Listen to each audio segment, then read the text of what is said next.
What does it take not just to run a business, but to architect a lasting venture and seed an entire trend? Our next guest saw a network of opportunities where others just saw an empty space. From mastering operations at a global coffee brand to pioneering his own strategically placed chain, his journey wasn't about a single flash of insight. It was a methodical blueprint built on continuous learning, precise planning, and executing a vision that serves both community and commerce. This conversation is a masterclass in turning experience into a long-term strategy. It's a real pleasure to welcome entrepreneur and managing director of Stafford and family business, Stafford RUBAGUMYA. Stafford, you're welcome. Pleasure's mine. Before we dive into the strategy, let's start with you. Outside of the boardroom and the coffee roaster, who is Stafford? Thank you very much. Thanks for inviting me. Stafford is Rwandan and proudly saying a father of three, founder and managing director of Stafford Coffee Brewers, a coffee addict, I would say, and a people person. It's really great to have you with us here today. We'd like to know, before we dive into the serious stuff, what's one thing about your daily life or your personal passion that would surprise people who only know you as a business owner? Well, one thing, I'm a family person. Two, my daily routine starts with a cup of coffee, of course. I can't skip a day without it. I cannot even think, actually. And then after that, I dive into my usual business, managing operations for my company, for my coffee shops. Nice. So let's rewind to the very beginning. Right. You know, when you think back to your school and university days, was the path to entrepreneurship clear for you from the beginning? Did you always know that you wanted to build your own company, or was it something that you figured along the way? Yeah, not at all, actually. This idea of starting my own business came as a surprise to me, actually. But when I came to think of it, I remembered my mother. She has the business background. She used to do business. I don't know my mother sitting joblessly. She had to do something, like selling something at least. So it was until 2017. That's when the idea of doing something for myself came up.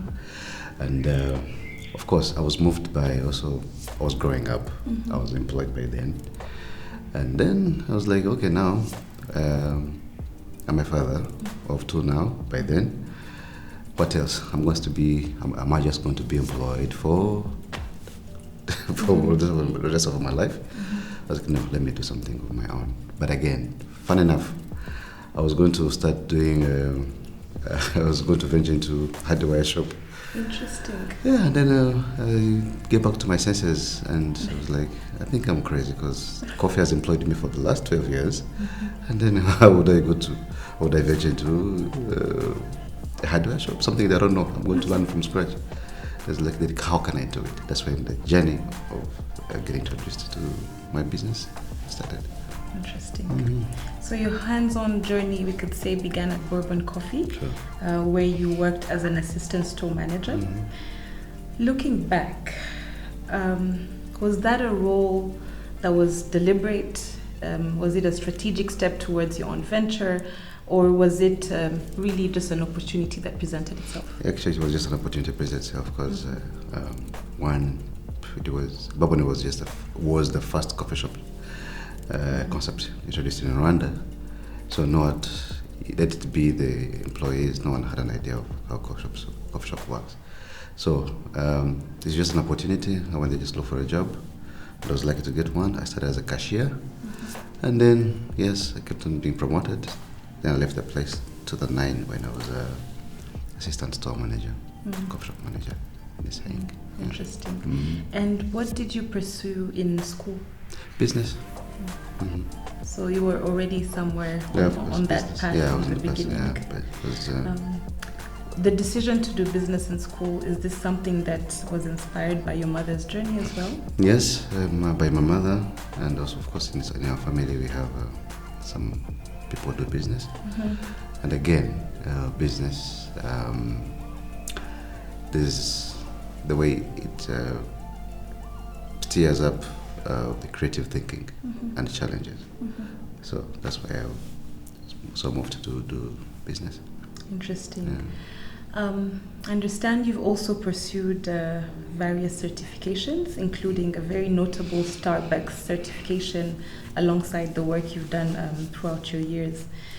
What motivated this specific drive to learn and gain such diverse formal experience? I think for many people, especially when they're young or when they have other priorities, if I have a job, I'm good to go.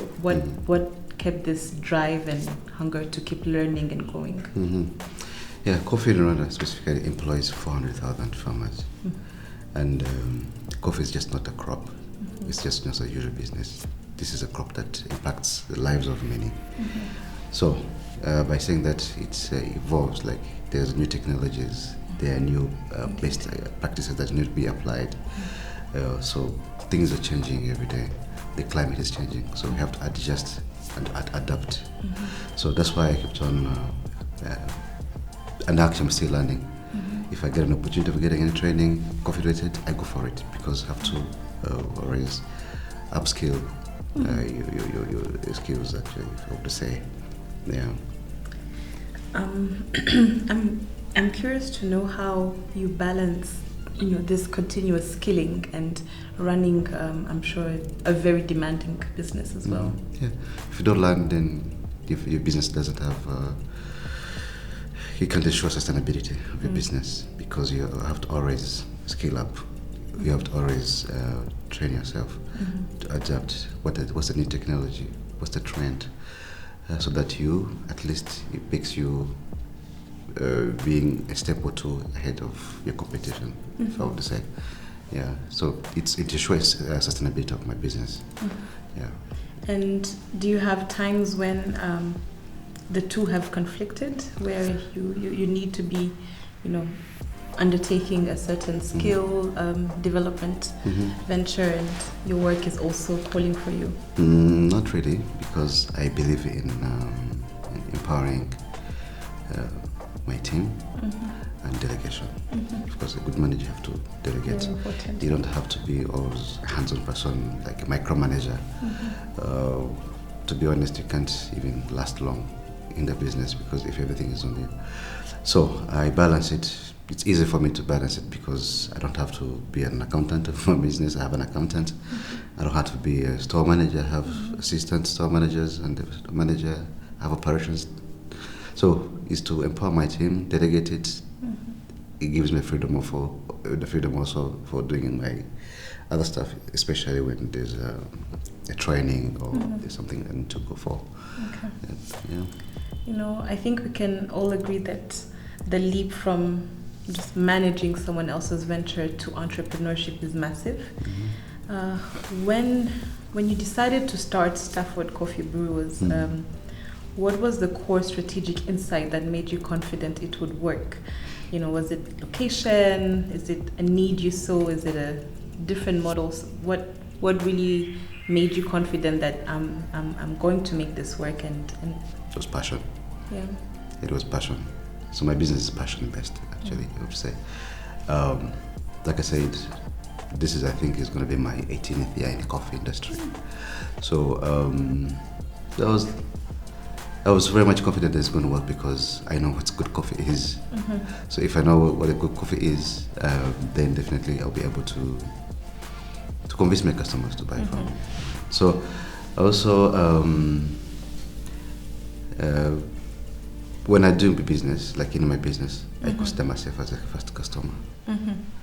And then, so that means if I want something good, if I want good coffee, if I walk in a coffee shop and I want good coffee, want good service, I'll make sure that that's what I'm giving also to my customers.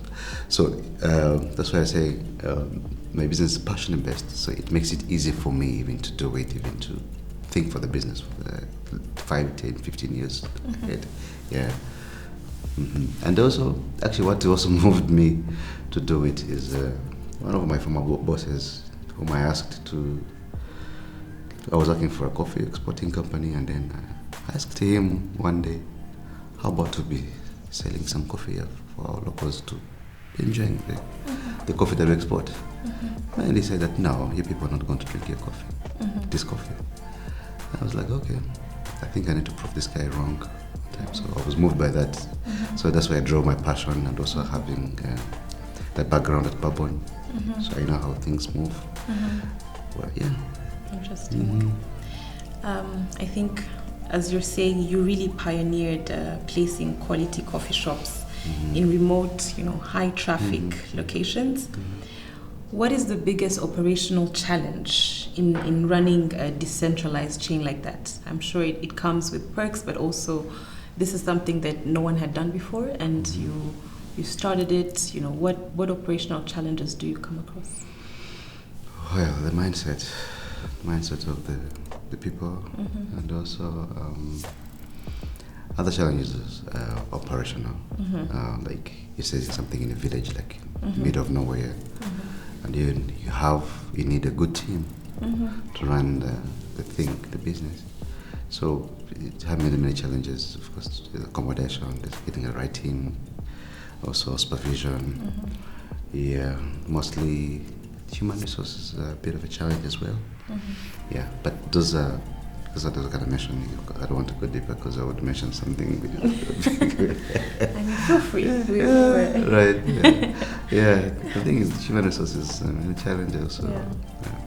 Because our business actually, we created a need. So it's different from starting that is already used. That is there, people are used to it, but it's now there's something new.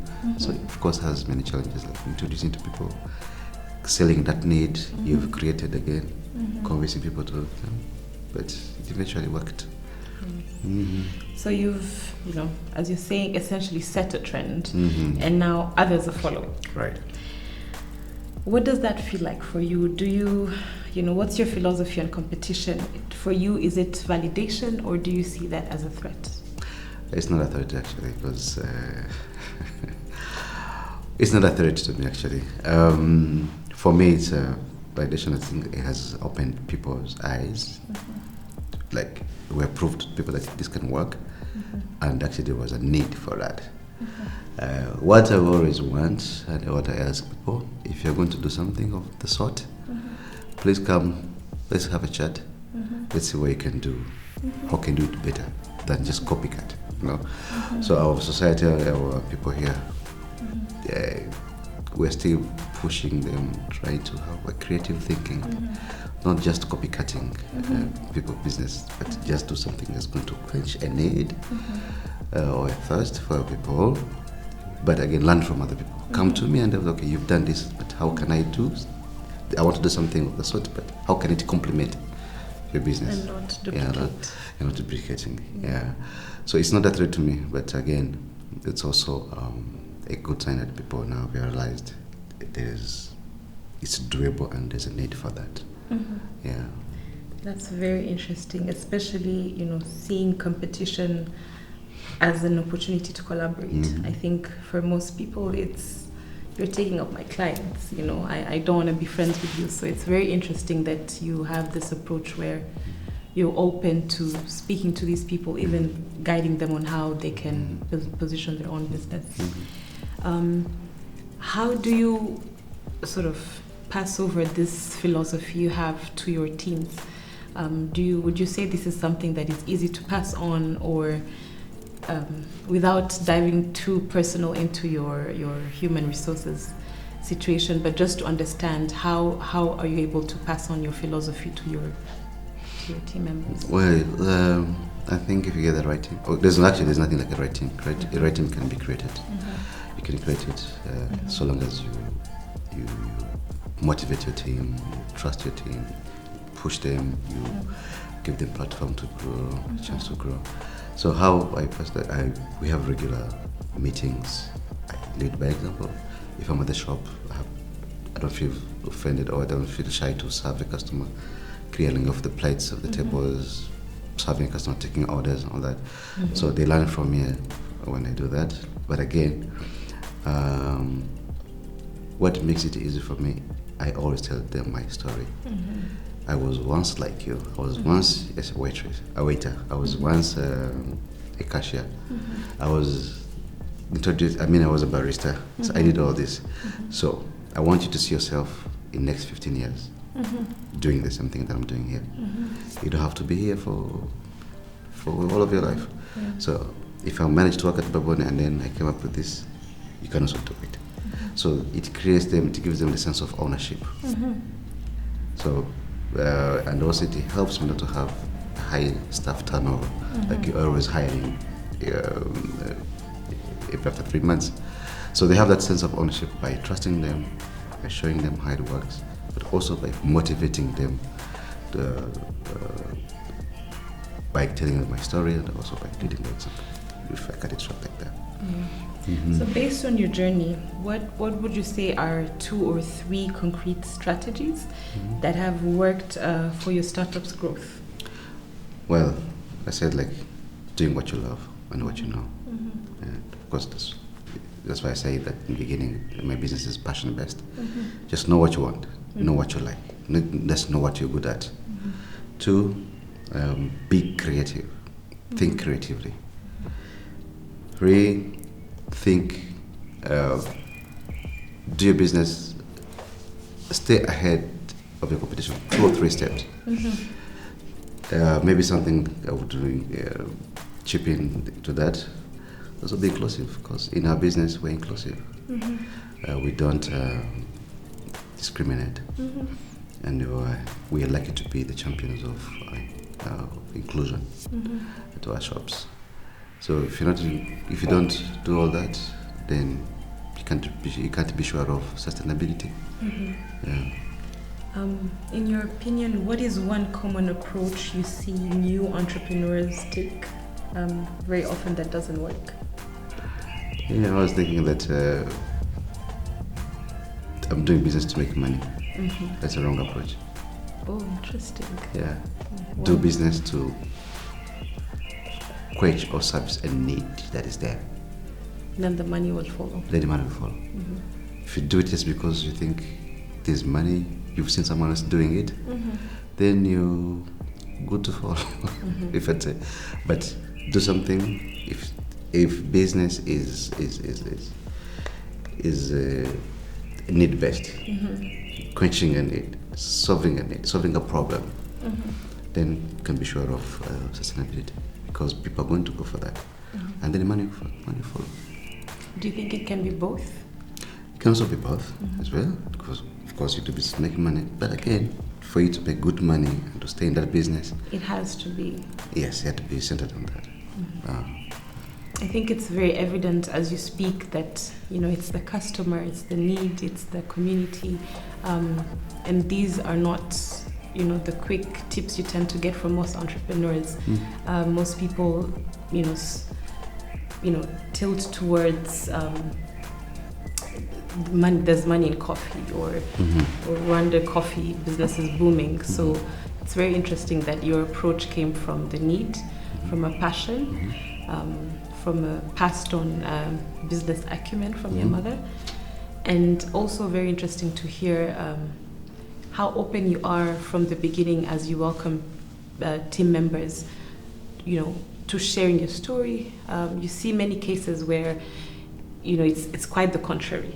If I have hustled or worked my way from being a waiter to a business owner, I don't want others to do it because I'm threatened by the potential they have, or I want to keep them and hoard them. So it's very interesting your philosophy on you're not here to stay, gain some experience and.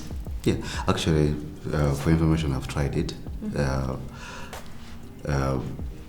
So I don't have these coffee houses only. I also have kiosks. Actually, kiosks are it was the first business to prove my model. If I can sell the most affordable cup of coffee. So I have a program, or an idea of something I've tried, where if you're a good barista, you prove to me that you're disciplined, you're passionate, you look motivated. So when I set up a new kiosk, So I started something like a franchise, not like real franchisee, a franchise model. So where if you're a good barista, you've been together for maybe 2 or 3 years, and you're disciplined and you're passionate and you love it. So I set up a kiosk. I ran it for a year. I gauged the sales and the potential of it. Then after a bit of time, you've been a barista, you've been my payroll, been paying maybe, let's say 100,000. Then I make you on boss now. Now pay me now. Interesting. So if it just makes me, let's say it makes a million a month, then I'm like, okay, now I just need 300,000. I don't know how we're going to do it. Just I need this 300,000. Then if 700 is yours, so you become your own boss. So it's something that I've tried, and it's not just sort of. So that's how you empower, economically empower the youth, your team, motivate them. Also, it's an example to others that if I do this, I can. I stand a chance of getting something over my own. That's a very impressive initiative. Have there been any challenges with this approach, vis-a-vis how sustainable it is? You know, are people delivering? Are they being consistent? Are they showing up as the same people who you gave the opportunity to, or have you had cases where? Yeah, of course, there are many challenges attached to it because we don't share the same vision. There's that difference in their vision. So if you give someone a kiosk like that, an opportunity, someone who was at your payroll, was getting a monthly salary, now they've started feeling like now they're on the bosses. Now they start thinking like, now I have to make money out of this. And then they mess up with the quality, they mess up with the whole picture and understanding of how things should be done. But of course, I'm there to guide them. Take some time and energy, of course. But of course, we also put in an agreement. So I'm giving you this, and I'm giving my brand. You don't have to mess up with the terms and conditions to it. So it is an opportunity for you to grow. If you produce how many kiosks, like 3 out of this, well and good. But you have to maintain the standards, and that's how we manage the challenges. Interesting. So outside coffee, just broader business landscape in Rwanda, I think we can say we have a unique dynamism of the sector. From your perspective, what are the key perks or advantages for an entrepreneur starting here in Rwanda today? Well, I would say something is a rule of law. I think that one thing that attracts not even the locals here, even also the foreign investment. Also, you also have security. Security is actually one of the capital that we have. It's a capital. Because if I can move around the country at night, and like at this time I'm in Nyanza, then in a few 2 hours I'll be in Kamonyi, then 3 hours I'll be in Kayonza. So if I can be able to move around, so because of security, of course, there also comes up there also good leadership. It's challenges and also pushes people to think creatively. Those are the main 3 to me. It's definitely growing fast, and it's growing fast. And it's constantly, as you're saying, encouraging you to. Exactly, and also maybe something that I should mention here is actually one of the reasons why I was so much moved to my own thing, especially to drink, to have people to encourage people to drink coffee, like promoting the domestic consumption. It was also our president, because I remember him mentioning this twice in a meeting. I was like, why do we produce good coffee? We export the whole of it. Then it gets in Europe, someone blesses it. And then it comes back here expensively. And not actually the same quality to export it. So he mentioned it once, and then the second time he repeated it. I was like, I think there's a problem here. I think I should fix that.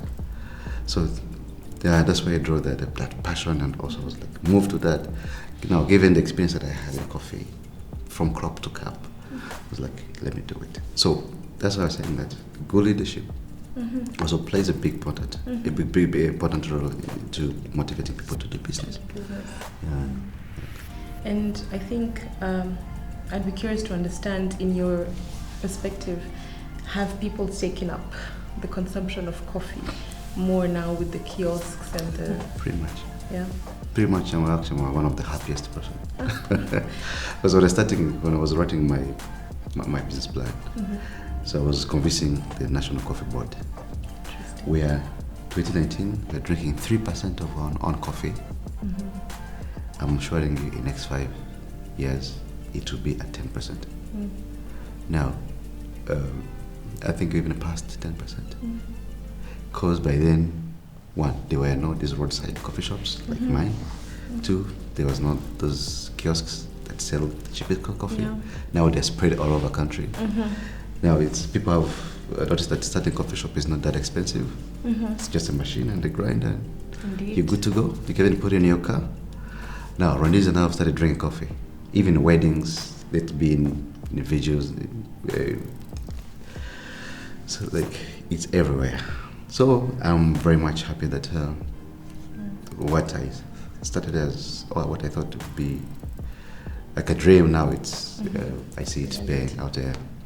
So you proved your former boss wrong? Yes, I did. And I'm so happy about it. Massively. Yeah, because he was a foreigner and, of course they love to see all that coffee taken to their country. I was like, okay, now I know why you're saying that. So. And I think sometimes people underestimate how just a small comment like that could set someone on a path like yours where they're like, I'll prove you wrong. Exactly. But it could be the other way around as well. It could be that you hold this person in such high regard that you're like, okay, if this person doesn't believe in my concept, surely it won't work. So yeah, I'm not that kind of person. If I believe something, I have to go do it. Yeah. Actually, I was this kind of person who's share my ideas. I was like, I want to do this. And before doing that, actually, people used to call me that, hey, Stafford, do you have many ideas? You with your ideas. Yeah, we have. I was like, okay, now I think I should start keeping quiet and then just think and then execute. Yeah. Then people were like, now you see what you were talking about the last time. So it was just a simple word that can either discourage you or motivates you, shoots you up there. I think more people need to be very conscious of the power of what you communicate, and also the other way around for young people to understand that if just because one person doesn't understand your vision or it's not theirs, it's yours. So you can't wait for everyone to understand and believe and encourage you for you to do something. Yeah, your idea, your vision is the child that you that in you, that is in your womb. You're the one who feels how it kicks, why it kicks. Yeah. You're the one how. You can't ask someone. You can't ask someone how am I feeling. You mentioned how more people are warming up to the idea of starting their own coffee shops, and we're definitely seeing that across the country. Almost, you can't walk for 100 meters without finding a coffee shop, and this is in all areas: the urban, the rural. In your opinion, what should these entrepreneurs who are starting up their ventures be more prepared for when they enter the business landscape? It's not. It's not. It's a good business. Do it. Yes, has good impact, but expect some good challenges. One, especially when it comes to human resource, people are not going to have that. Actually, what I also trying to, maybe I can tell them is before you even started doing business, that just spend your time in learning, because what's waiting for you ahead there. One, you're going to need money from the banks. At some point, you're going to default, or at some point, you're going to have challenges to pay back the And you've taken the money from the bank, you're investing in something that you don't have an idea. You don't want to even invest in learning in. You don't want to hire the right person to run it. Expect some good bumps ahead of. So I don't want to sound maybe kind of negative in preparing them, but again, it's not a bed of roses. You're waiting that is going to be ahead of there. Yeah. Just manage expectations. By the way, if I could say in short, you have to manage expectations. It's good business, yes, and again, the world is evolving, it's changing, it's growing very fast. There's AI, there is so be able to be challenged by that at some point. I think that's we can even call that, the most popular thing that gets people out of business. They come into it with a very dreamy mindset. They do the math, and if I sell these are my raw products or ingredients. If I sell this is the money I'll make. I'll buy a house, I'll buy a car, I'll take my girlfriend to Dubai. It has different reality. This is a different reality. Business has its own different reality. Yeah. Like, for example, before COVID, who thought that you'd be asked to stay in your house? Yeah. And it affected the business. So those who had the creative thinking, they floated. So they're the ones now, they're well off now because they figured a problem and then how to solve it out of a problem. So yes, the business is good, yes, but expect challenges. And also manage expectations. Yeah. I think I don't think that's a negative thing at all, as you're thinking. It's more important for people to be wary of these things because the dreams, the hope, it's there.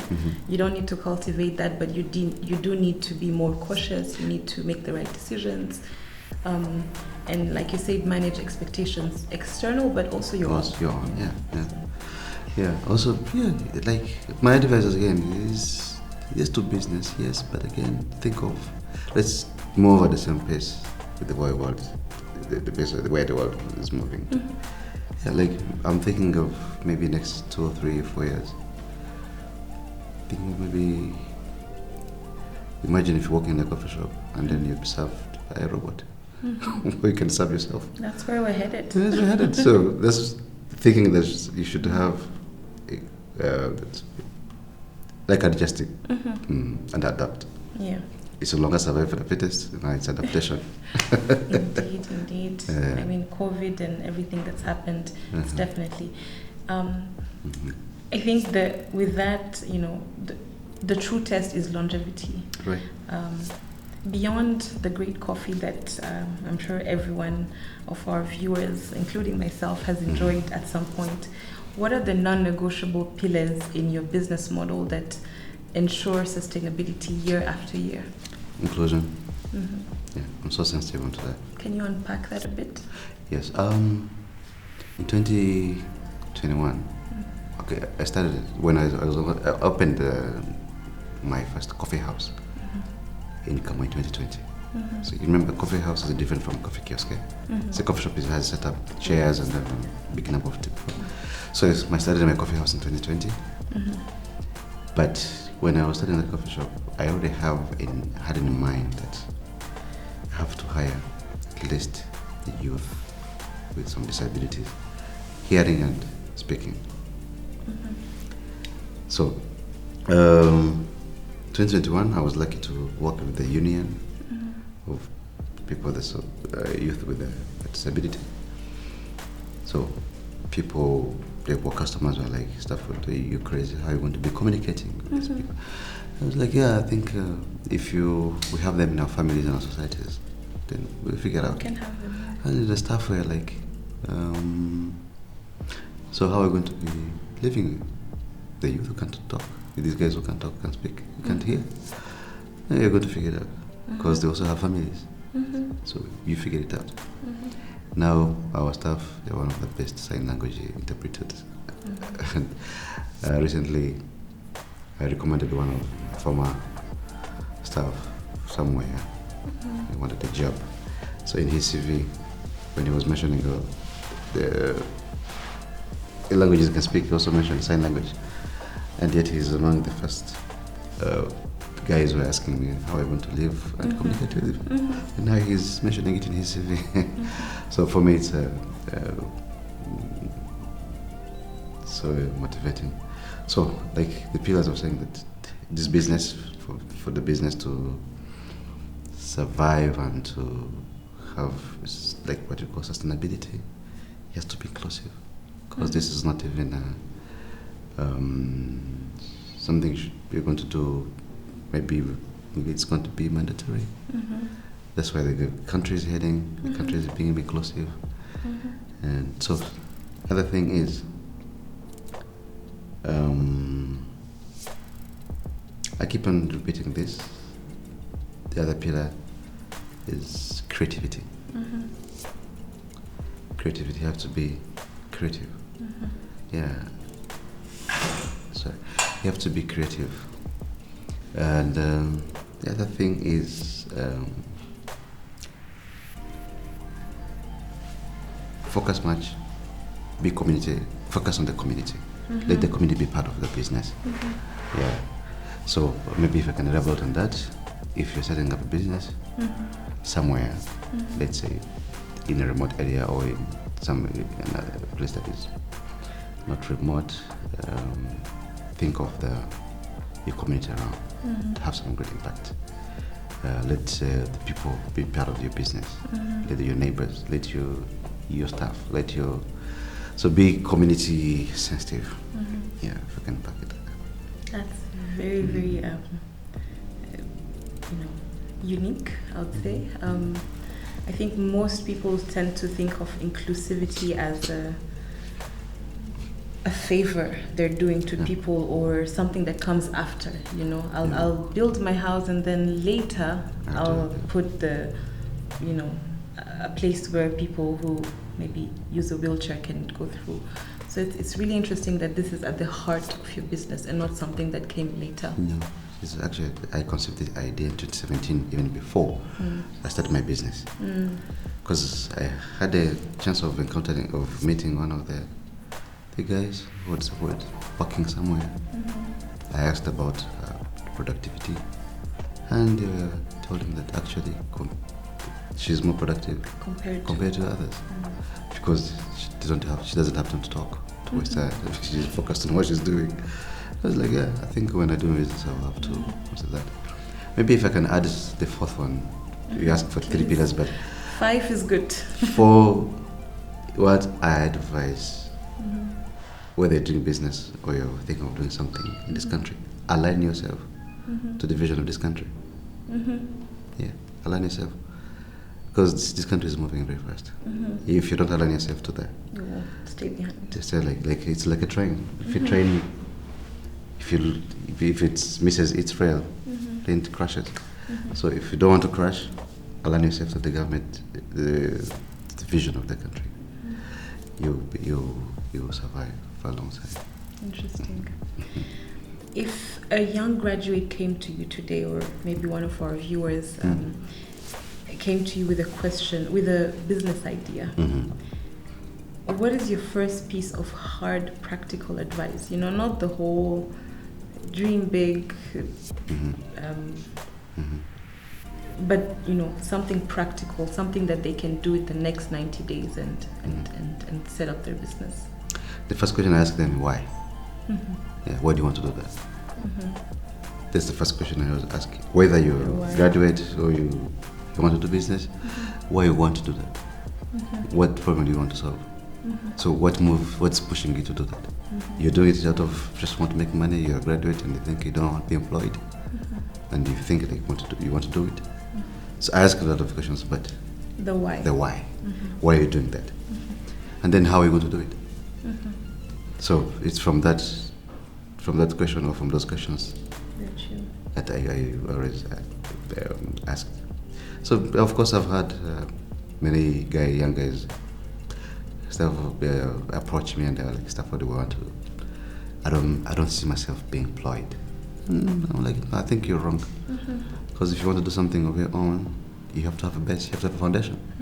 So the foundation is capital. And then why are you doing that? Because if you don't have that, if you don't ask that question, and how are you going to do it? I don't see you next 5 years doing what you want to do. But the graduates actually, maybe I want to say, if anyone who's in the school and who's soon graduating, entrepreneurship isn't a calling for everyone. It's not a calling, but anyway, it's not a must-do thing. Yeah, because not everyone is called to be a business person or an entrepreneur. You can be a very good employee. I mean, yes, employee. You execute your duties very well compensated, and you're better off than someone who's going to run a business. Scratches here and there. Today you're falling, today you're up, and then when you fall, of course you fall with many people, your family, your employees, and all that. And then tomorrow you wake up.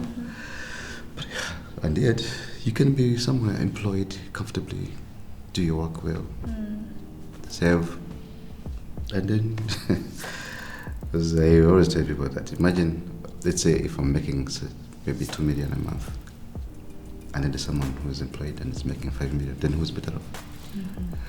Maybe the difference is the comfort.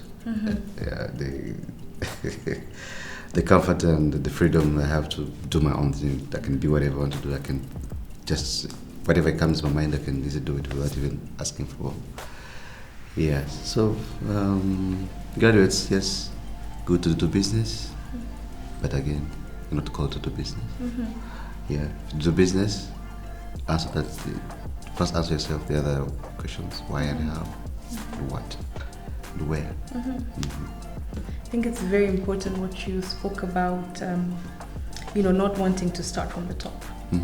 You have to work your way towards everything. Exactly, because if I had money by then I was starting my coffee shop, I would have started with a coffee house. That means like 50 or 100 million. But I had to start with a kiosk. Though I had the other objectives. Why I'm doing the kiosk, maybe because I want to sell the most cheapest cup of coffee. But again, I had to start small. Yeah, because there's the capital I had. And I had the difference maybe is I was so very much confident that this is going to work and it will grow. But test. Again, I had to start small. Yeah. Imagine I started with just 5 million. Yeah. Yeah, I think it can also be a blessing to not have capital, or even if you do have it, to start small, because like you said, when you fall with others. It's the bank, it's the family, it's the community, it's the staff. And so when you start small, you give yourself a chance to, grow and build and analyze and scan and create, and which is also equally very important. Looking at your portfolio, you went from procurement to relations management to now running your family business.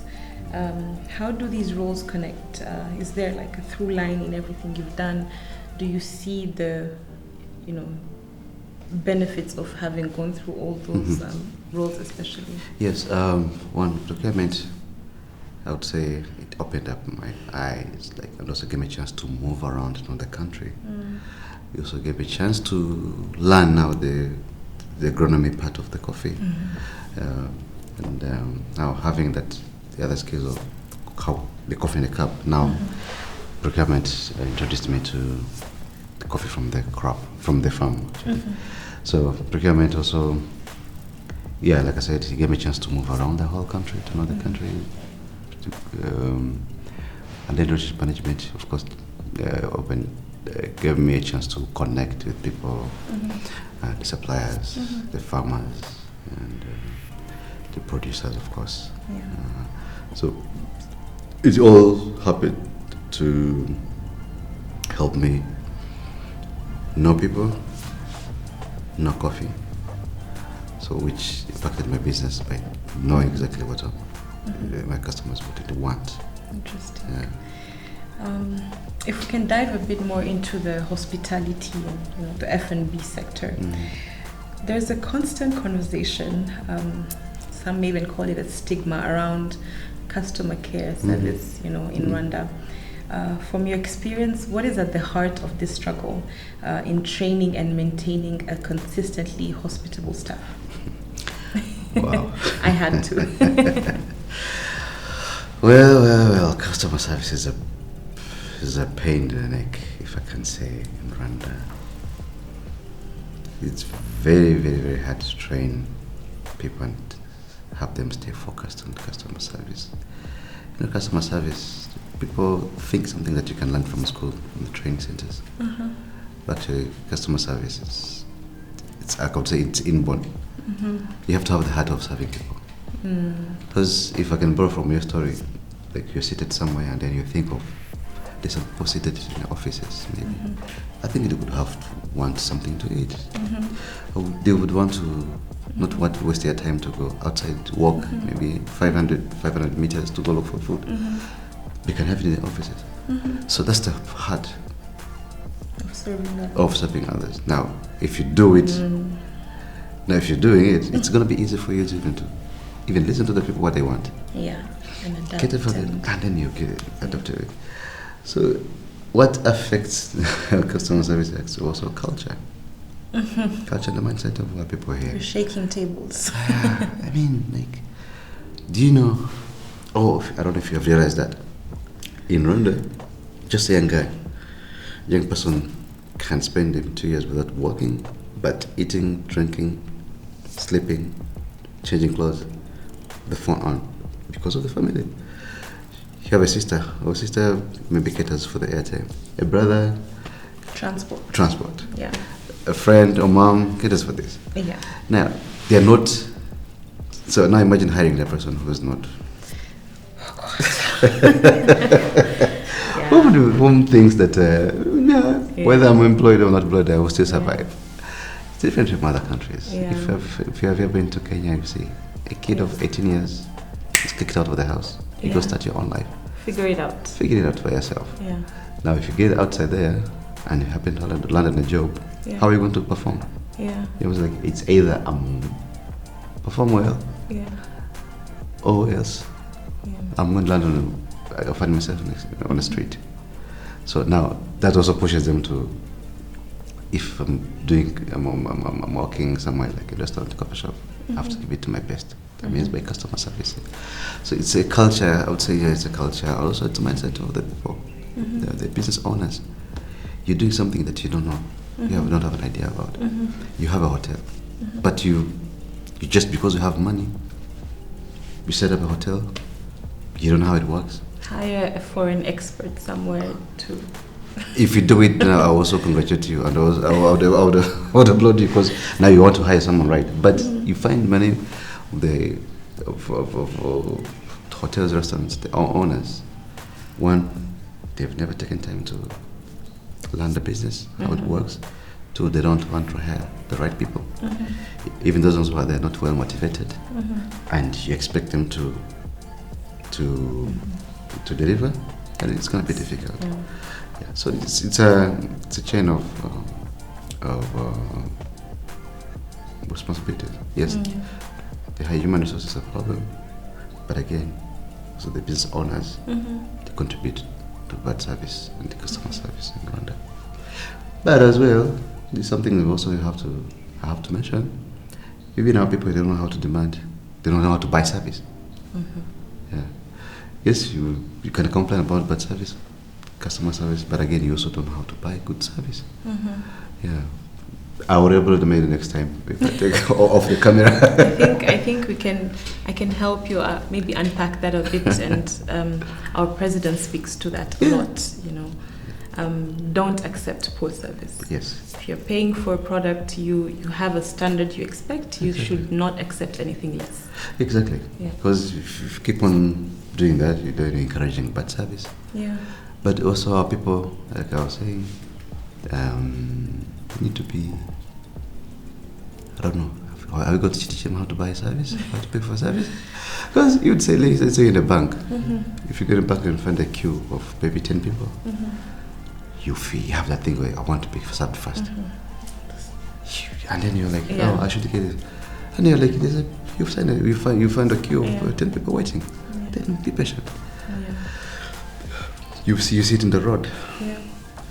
We're all in the queue driving, and then someone thinks like, let me outsmart these people. They're not in a rush, clearly.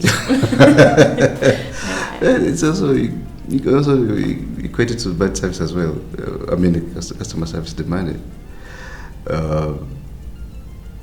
We, the service providers, we don't know how to provide good service. We are still struggling with that. But again, also, the cold customers, they don't know how to buy for the service and also to compensate for it. Yeah. It's maybe two-way thing, it's not one way. But I'm hearing a lot of people at the heart of this issue. I think most times when people are thinking of solutions, they think, let's fly people to Dubai or to this country for training, or let's improve the curriculum they're learning in schools. But no matter what you learn, it's still you who needs to apply that. So it's a lot of behavior change that's required in that space. We have a couple of customer care training centers here, but still doesn't help. The issue persists. Yeah. We have hospitality industry.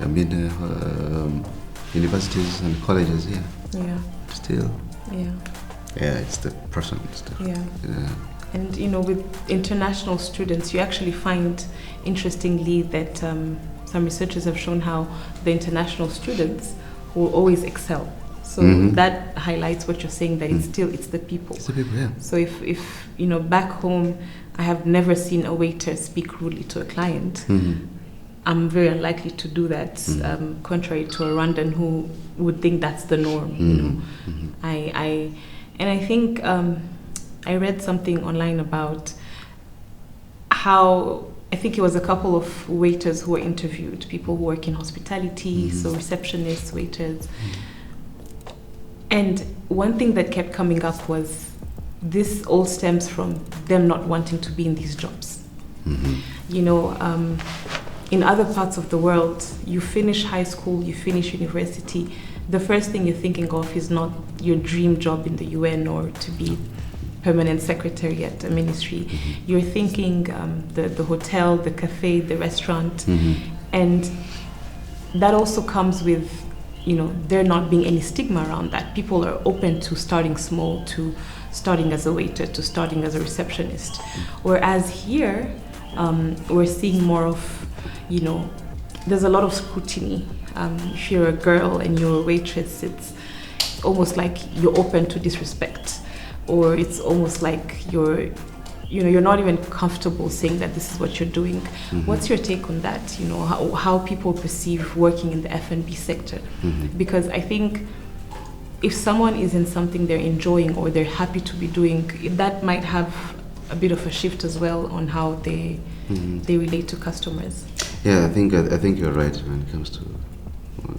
You're right by saying yes. People here, especially people here, they tend to think that maybe waiter or waitress. Wow. Yeah, I see that a lot. I see that even in my business, the way the customer talks to the waitress, the way they call them, they ask for service, like the minors, they treat them like minors, like and then this someone who's going to serve you something you will put in your stomach. Yes. Two, you don't know why you don't cook that actually. Now it's not a waitress, now it's someone is a chef or a cook. You were not there when he was cooking that, and then you want to be arrogant. You're sounding arrogant. You're sounding rude. You're playing with. Yeah, exactly. Yeah. So also, our people here. That's something I was trying to mean. Our people don't know how to buy service here, how to talk to customers, how to talk to the waitresses, the employees. You find them to be respectful, and that's why you draw.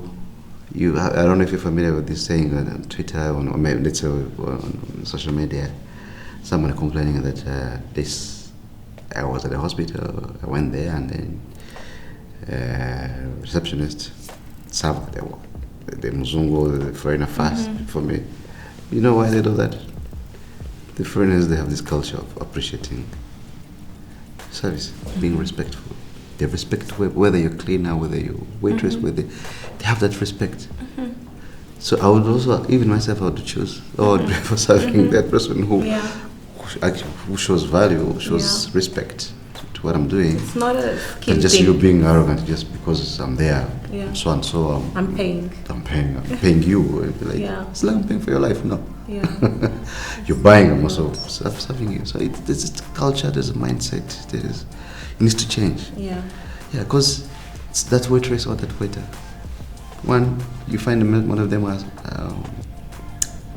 They pay for their school fees. If they're university, they pay for their tuitions. And they take care of their families. You take care of some of my staff here.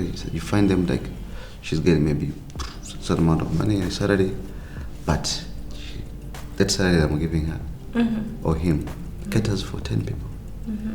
Paying someone's school fees, they're paying for rent, they're paying to treat medical bills for their family members, and then you walk in and then you're like, this is nothing to me. No. Call the manager. Yeah, call the manager. Call the manager. Yeah, I mean, it's something that needs to change. Yeah. Our youth, actually, that's what it demotivates them also. Yeah. To not doing that kind of work. Yeah. If they're there, like, of course, I mean nothing here to these customers. Let me also do what I can do. Yeah. You find them, they're serving them because they have to do it. They're not pushed, they're not motivated to do it.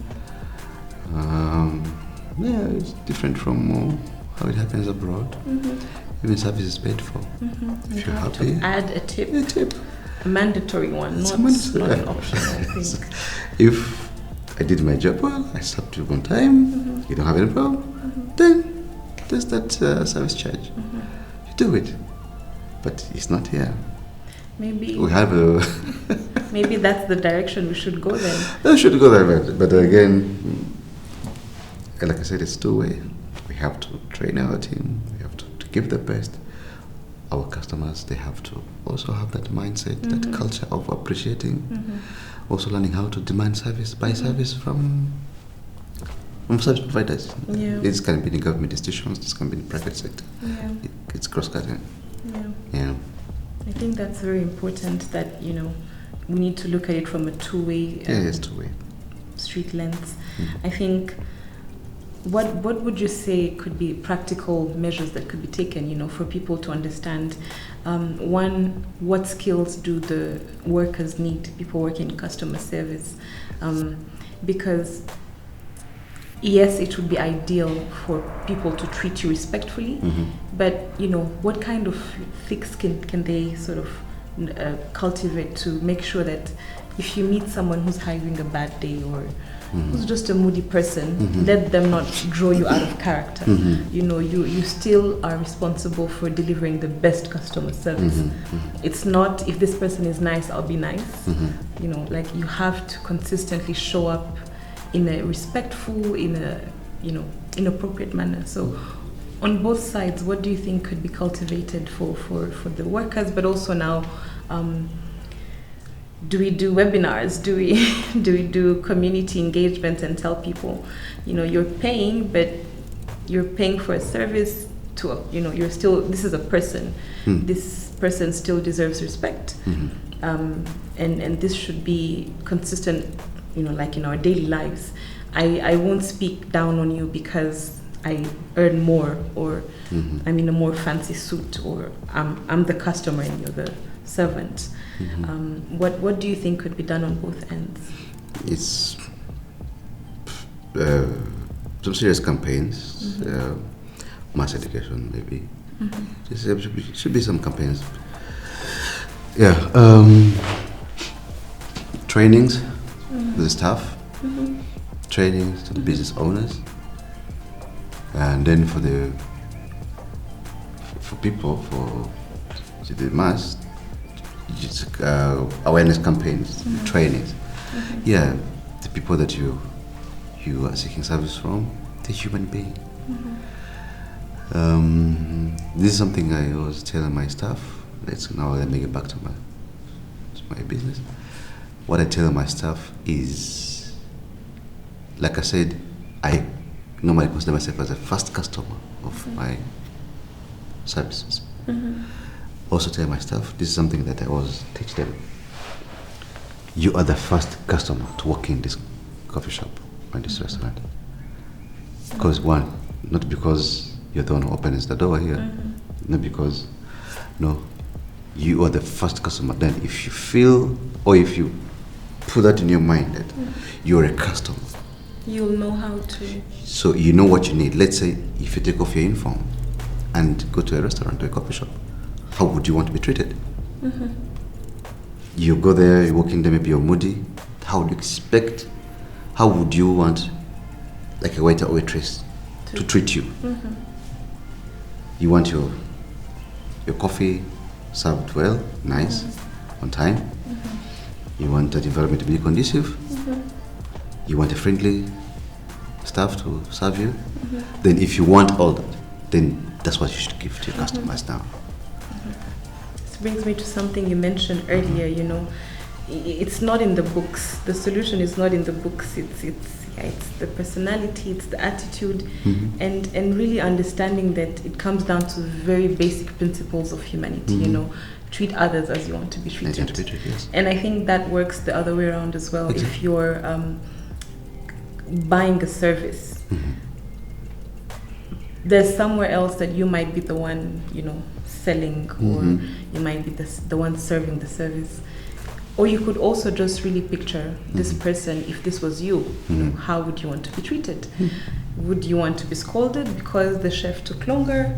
Would you want to be communicated to in an appropriate manner? I think that's a very important pillar. It is very important. Yeah. And there's a funny story, and there's a funny thing I always see on X, on Twitter. There's one person who is a good complainer. We have many of those. He's very good at complaining, and he rushes to when he goes somewhere and then doesn't get a good service expecting. Then, and again, he's the same person people complain about, not giving good service to. The irony. The irony. Yeah, so you find that you're good at complaining, but also there's a couple of other people who are complaining about you. Yeah. You know, you're not doing what you're supposed to be doing there. Yeah. And what he does touches many lives of many. So you find them back on Twitter or back on X, backfiring at the same time. He does it. So that's why I'm saying that's why you're right, because it's not a one-way thing. It touches. If you don't want good service and then good at complaining about it, then why you're not going to give it? Or you are not doing, or you're not doing it, or you're not doing it. Yeah. Yes. If I walk into your office, I expect to give good service. Yes. You don't give it to me, and then you come to my shop. You demand for good service. Then it should be. Yeah. I think this is very interesting. Would love to keep you here forever. There's so much to learn from your journey. But as we wrap up, I'd like to ask you to do something a bit reflective. If you could look back at Stafford, graduating school, getting your first job, starting at Bourbon, moving to the different roles you played. Our viewers are mostly young people who are at a crossroads. They're trying to figure out their next chapter. I just graduated. There's so many avenues, especially today with the internet and everyone constantly knowing what everyone is doing. There's so much to choose from. And people always have an opinion. Sure. We can say more now than back in the day. And they're at a point where they need to figure out, do I, take the 5 million I have from my savings and invest directly? Do I first get some hands-on experience? So they're really at a point where there's a lot going on in their mind, and they need that one truth that tells them, hey, this is the next thing to do. And this is a universal thing. So it could be for someone trying to write a book. It could be for someone working on a script for their movie. It could be a communication specialist trying to perfect their craft. What would your one piece of advice be to a young person at that point? I gave the example of yourself back in the day just so that you can, recollect the place you were, in mentally at that time. What would that one truth be? Something they should know as they're starting this journey. Yeah. Interesting. So, it's a good question. Well, funny enough, my business is 5 years old. It feels like it's been longer. And why does it sound like that? It's because, I would say, is it because of word of mouth? No. I think it's because I did something that I love. I did something that I loved and I loved. So I was so passionate for that thing, which was coffee. It made it so easy for me, I think, to grow fast. And I always tell myself, even if I run bankrupt, I would say at least I did something for 5 years, lasted for 5 years, and had a great impact. It impacted the whole sector, the lives of many. I employed over 85 staff to 100 now. So one thing, figure out what you like, what you love, what you're good at. Yes, what you're good at. Yeah, you love filming, you love photography, you love... I'm telling you, if you do it, you're going to... If it is your passion, it's not because something to because to earn money. It's not because it's the only choice that I have. Do you love it? Do you love it? Because if you love it, you're going to be creative. You're going to... People are going to see it. The quality of the work. You're going to do because you're putting on your heart and mind and your energy. Yes. So, do what you love. Do what you love. That's very beautiful, and I think it really comes out in your story how doing what you love made it easier for you to address and overcome the challenges along the way. Because if it's not something you love, you'll give up. You'll give up. Yeah. Have you had? I think you've had stories where a guy goes to university. His parents or her parents ask them to go for medicine. And then someone goes to the school. Okay, you want your certificate? Okay, you go for the degree in medicine. Have you ever done stories where someone goes back to the family and tell the parents, so this is the degree you wanted, medicine, now keep it, I'm going for music. So it's the degree you wanted from me. There you go. There you go. Yeah. So I did what you asked me. Yeah. But now there's some things that I love. Yeah. I love music. Yeah. Or I'm a painter. Yeah. So I'm going to do this. So you sent me to school to do medicine, to do law. But I didn't like it. I didn't. It's not something that I loved. Yeah, I wasted my 4 or 7 years. But now this is what you asked me to do. Now keep it. Now let me go for what I love. So it's very... And you've seen people who do what they love. They succeed. There's more longevity. There's more longevity. Yeah. There's more sustainability. Yeah. Yes. Because the Starbucks that we all know is started by guys who are working for a coffee shop. Like, just 2 guys who were working in a coffee shop, and they were like, I think this thing can grow. We can do this. Yeah. We can all have our Americans doing coffee. Yeah. And now look at the way it is. Yeah. I think that's a very powerful lesson to both the young person trying to figure out their next move, but also to parents. Exactly. You have more to gain if you actually nurture what the child wants than imposing what you want on them. This could make sense to you, it could have made sense in your time, but times are evolving, and it's important that people do what they love. Right. Yeah, it's very important, because I'll tell you a story. When I have 2 girls and 1 boy. So my firstborn, when she turned 6, when she turned 6, I asked her, what do you want to do in the future when you grow up, when you finish school? She was like, I want to work with you. I thought she was joking. And then one day when she went to school, they were doing the talent shows and what they want to do. And then she asked me to give her the portafilter, the portafilter what we use to bring coffee. She asked me for a t-shirt, uniform, asked me for apron, like the full kit, full uniform. Stafford. Yeah, she went to school and then the school director was like, why are you putting on like that? Like, this is what I want. This is what I want to do. I want to work with my dad because I think he's doing a good job. So I want to be part of the business. Yeah. Now the other sister of ours, she was like, I'll be a doctor. I'll be treating you.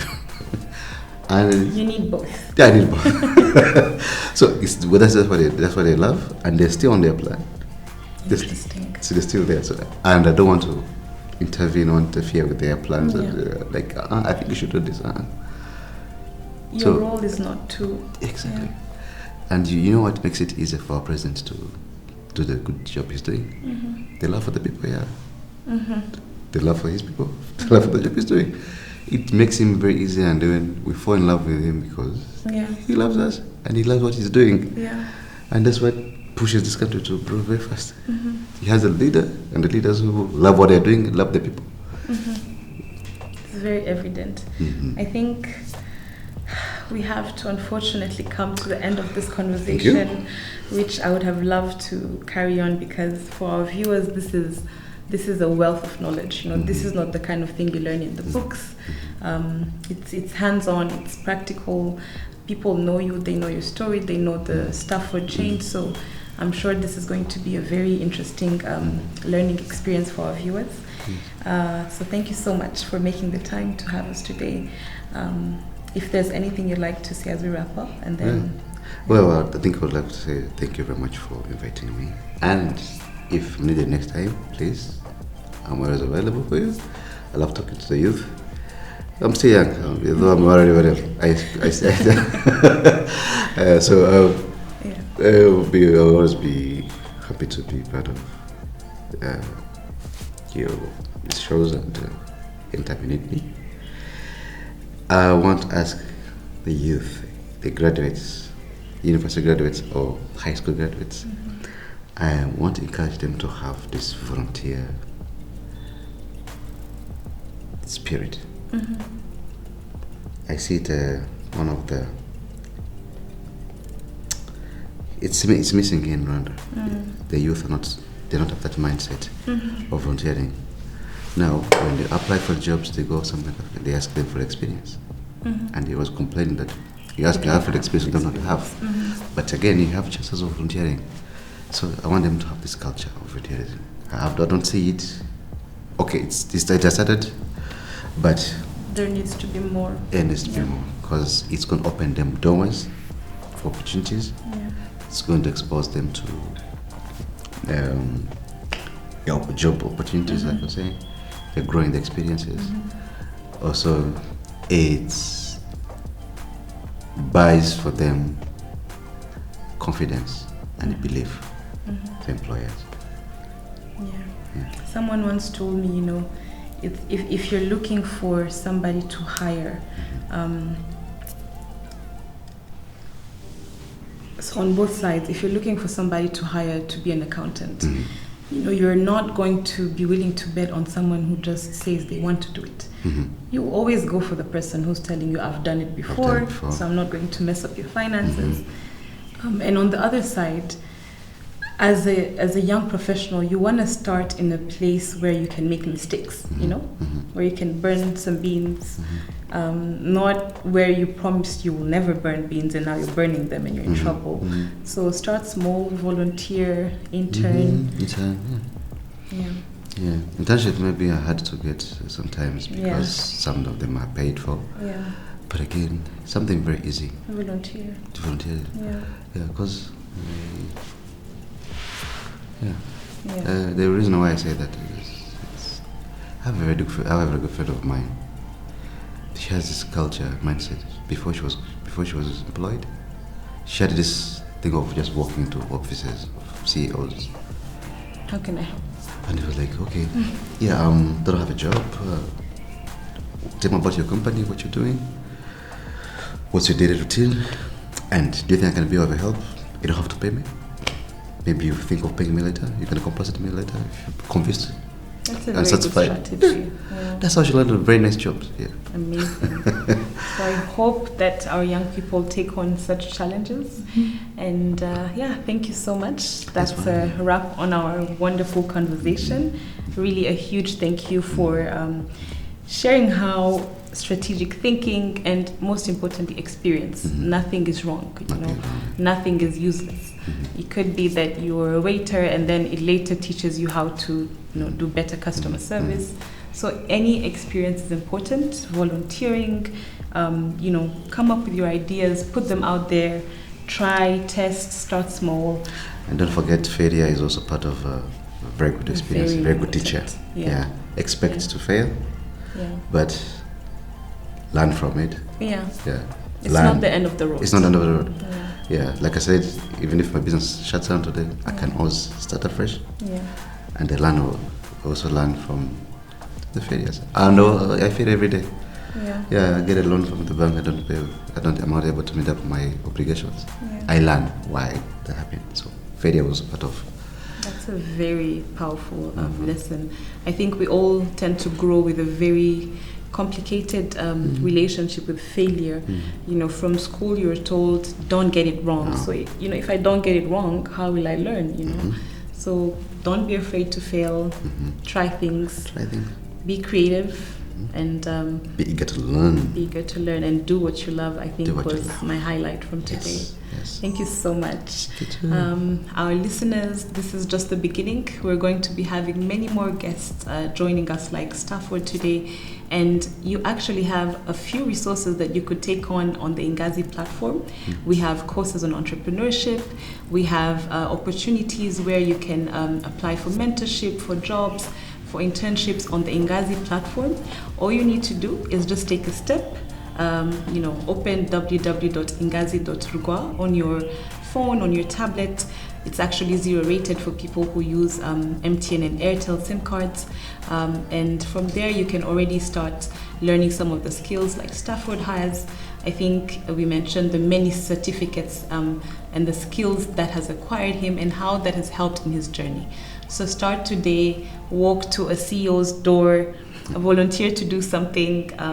Don't be afraid to start small, and really remember to do what you love, because that's the most important thing. Thank you.